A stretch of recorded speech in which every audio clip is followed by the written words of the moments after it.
Welcome to જય માનપણા kitchen. હું લાબી આહિર આપશો ને મારા જય દ્વારકાધીશ. તો આજે હું તમારી સાથે શેર કરીશ ગુજરાતી સ્ટાઇલ એવા દૂધીના મુઠિયા. આ દૂધીના મુઠિયા એટલા બનીને ટેસ્ટ તૈયાર થશે કે તમે ખાતા જ નહીં ધરા એવા બનીને તૈયાર થશે. તો તેના માટે અહીંયા અમે 500 ગ્રામ દૂધી લીધી છે. તેને આ રીતે આપણે ઉપરની સાલ સરસ રીતે ઉતારી નાખીશું. તો વિડીયો શરૂ કરતાં પહેલાં મારી તમને નિવેદન છે કે હજી સુધી તમે મારી ચેનલને સબસ્ક્રાઈબ ન કરી તો પ્લીઝ જય માનપણા કિચનને સબસ્ક્રાઈબ કરી દેજો. વિડીયોને એક લાઇક જરૂર કરજો. તો અહીંયા આપણે દૂધીની સાલ જો આ રીતે સરસ ઉતારી નાખી છે. ત્યારબાદ આપણે આ રીતની કાથડ લઈ લઈશું, મોટું પગથું વાસણ, અને ખમણી લઈ લઈશું. અને ત્યારબાદ આપણે એક દૂધીના 2 ભાગ કરી લઈશું. 2 ભાગમાં આપણે દૂધીને ડિવાઈડ કરી લઈશું અને સરસ મીડિયમ વોલથી આપણે તેને ખમણી લઈશું. જો આ રીતે તમે ચાહો તો તમે મોટા હોલમાં પણ ખમણી શકો છો. ત્યારબાદ મેં અહીંયા મેથી લીધી છે 1 વાટકી જેટલી, તેને મેં વોશ કરી નાખી છે, તે એડ કરી દઈશું. અને ધાણા લઈ લઈશું 1 વાટકી જેટલા, તે એડ કરી દઈશું. ત્યારબાદ આપણે મુઠિયાને વધારે ટેસ્ટી બનાવવા માટે તેની ચટણી તૈયાર કરી લઈશું.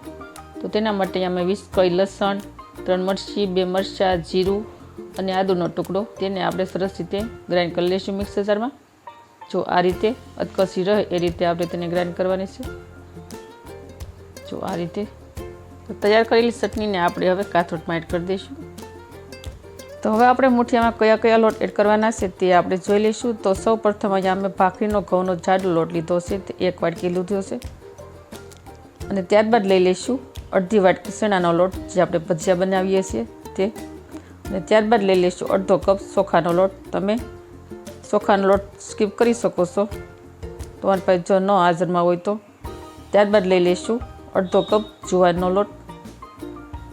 ત્યારબાદ લઈ લઈશું 1/3 કપ બાજરીનો લોટ. બાજરીનો લોટ છે ને આપણે થોડોક ઓછો જ રાખવાનો, કારણ કે તેમાં શું થાય કે મુઠિયા છે ને થોડાક કાળા જેવા લાગે, એટલે આપણે બાજરીનો લોટ છે ને તે વધારે એડ નહીં કરવાનો.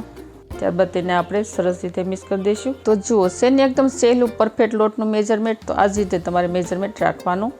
લોટને મિક્સ કરી દીધા બાદ અહીંયા મેં લીધું છે 1 લીંબુ. લીંબુની જગ્યાએ તમે દહીં પણ લઈ શકો છો. તમે જો નાના લીંબુ લેવાના હોય ને તો 2 લીંબુ લેવાના. અત્યારે મારી પાસે મોટું લીંબુ છે એટલે હું 1 લીંબુ લઉં છું. લીંબુથી છે ને દૂધીના મુઠિયા એકદમ સોફ્ટ બને. ત્યારબાદ લઈ લઈશું 1 ચમચી ધાણા જીરું પાવડર, અને ટેસ્ટને બેલેન્સ કરવા માટે 1 ચમચી ખાંડ, અડધી ચમચી હળદર પાવડર અને 5 ચમચી લઈ લઈશું હિંગ, તેનાથી મુઠિયા પસવાનું સરળ પડે. અને ત્યારબાદ લઈ લઈશું 2 નાની ચમચી તેલ. અને આ બધા જ ઇન્ગ્રીડિયન્ટ્સને આપણે સરસ રીતે મિક્સ કરી દઈશું. આમાં આપણે લાલ મરચું પાવડરનો યુઝ નથી કરવાનો, કારણ કે તેનાથી કલર છે ને મુઠિયાનો રતાશ પડતો આવી જાય એટલા માટે. હવે આપણે મુઠિયાનો લોટ બાંધી અને તૈયાર કરી લઈશું. દૂધીમાં પણ પાણીનું પ્રમાણ રહેલું હોય છે, એટલે આપણે તે પ્રમાણે જોઈને પાણી એડ કરવાનું. હવે આપણે મીડિયમ ઢીલો રહે એ રીતે આપણે લોટ બાંધીને તૈયાર કરી લઈશું. જો આ રીતે તમે જોઈ શકો છો.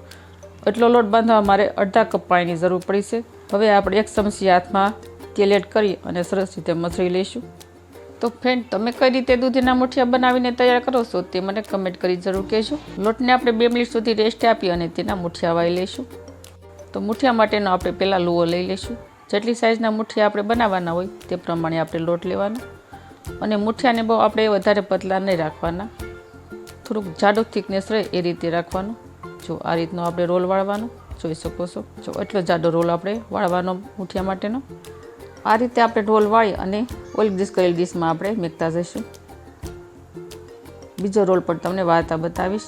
તો ફ્રેન્ડ, આ રેસીપી એટલી બનાવવાની ઈઝી છે કે આને તમે 10 કે 15 મિનિટમાં બનાવી અને તૈયાર કરી શકો છો. અને આ મુઠિયા ઠંડા થાય ને તો પણ સરસ જ લાગે ખાવામાં. અને આને તમે યાત્રામાં કે ગમે ત્યાં સફરમાં જવું હોય ને ત્યાં પણ તમે તેને લઈ જઈ શકો છો. અને હોળીમાં આપણે ઠંડુ ખાવાનું હોય બીજા દિવસે, એટલે આ રીતે ત્યારે પણ તમે મુઠિયા બનાવીને તૈયાર કરી શકો છો. હવે આપણે બધા જ મુઠિયાને ઉપર ઓઇલ ગ્રીસ કરી લઈશું, તેનાથી એકદમ શાઇનિંગ સરસ આવે મુઠિયામાં. તો ફ્રેન્ડ, તમે મુઠિયા બનાવવાની આ રીત ફોલો કરશો ને તો તમારા મુઠિયા એકદમ ખાવામાં ટેસ્ટી બનશે અને સારું જેવા બનશે. અને બીજું કે મુઠિયા અંદરથી બિલકુલ કાચા પણ નહીં લાગે. હવે આપણે મુઠિયાને સ્ટીમ કરવા માટે રાખી દઈશું. તો તેના માટે અહીંયા મેં સ્ટીમર કુકર લીધું છે. તેમાં મેં પાણી ગરમ પહેલેથી જ થવા માટે રાખેલું હતું. ત્યારબાદ આપણે બંને ઢોકળા અને ડીશો આપણે સ્ટીમર કુકરમાં રાખી દઈશું. અને ઢાંકણ ઢાંકી અને આપણે 15 મિનિટ સુધી તેને મીડિયમ ગેસની આંચ ઉપર કૂક થવા માટે રાખી દઈશું. 15 મિનિટ બાદ આપણે જોઈ લઈશું ઢાંકણ ખોલી અને વાવ, સરસ મજાને એકદમ મુઠિયા ફૂલી અને તૈયાર થઈ ગયા છે. ચાકુ વડે આપણે ચેક કરીશું, એકદમ ક્લીન ચાકુ આવે છે. હવે આપણે સ્ટીમર કુકરમાંથી મુઠિયાને બહાર કાઢી લીધા છે. જો આ રીતે ઠંડા થઈ ગયા છે. હવે આપણે તેને કટ કરી લઈશું. તેના ગોળ શેપમાં જ આપણે કટ કરી લેવાના. તો જુઓ બન્યા છે ને એકદમ જાળીવાળા મુઠિયા, ઈનો કે સોડા વગર. આમાં ઈનો કે સોડા વગર જ એકદમ સરસ મુઠિયા બનીને તૈયાર થશે. આ રીતે આપણે બધા મુઠિયાને કટ કરી લઈશું. તો ફ્રેન્ડ, તમને આ મુઠિયાની રેસીપી કેવી લાગી તે મને કમેન્ટ કરી અને જરૂર કહેજો. અને હજી સુધી તમે મારી ચેનલને સબસ્ક્રાઈબ ન કરી તો પ્લીઝ જય માલપુણા કિચનને સબસ્ક્રાઈબ કરી દેજો. વિડીયોને એક લાઈક જરૂર કરજો અને ફ્રેન્ડ અને ફેમિલીમાં વધુને વધુ શેર કરજો. તો અહીંયા આપણે જો આ રીતે સરસ મજાના મુઠિયાને કટ કરી નાખ્યા છે. તો હવે આપણે મુઠિયાનો વઘાર કરી લઈશું. તો જાશું ગેસ તરફ આપણે. તો મુઠિયા વઘારવા માટે આપણે એક પેન લઈ લઈશું. તેની અંદર આપણે 3 થી 4 ચમચી જેટલું તેલ એડ કરી દઈશું. તેલને આપણે ગરમ થવા માટે રાખી દઈશું. ગરમ થઈ જાય એટલે આપણે તેમાં રાઈ એડ કરી દઈશું. રાઈ અહીંયા મેં 3 ચમચી લીધી છે. રાઈને આપણે ફૂટવા દઈશું થોડી. રાઈ ફૂટી જાય એટલે અહીંયા મેં લાલ સૂકા મરચાં લીધા છે. ત્યારબાદ લઈ લઈશું થોડા મીઠા લીમડાના પાન મતલબ કઢી પત્તા. ત્યારબાદ લઈ લઈશું 3 ચમચી જેટલા સફેદ તલ. તેમાં આપણે મુઠિયા એડ કરી દઈશું અને સરસ રીતે આપણે મિક્સ કરી અને મુઠિયા કરી લઈશું તૈયાર. જુઓ બન્યા છે ને મુઠિયા એકદમ જોતા જ ખાવાનું મન થઈ જાય તેવા.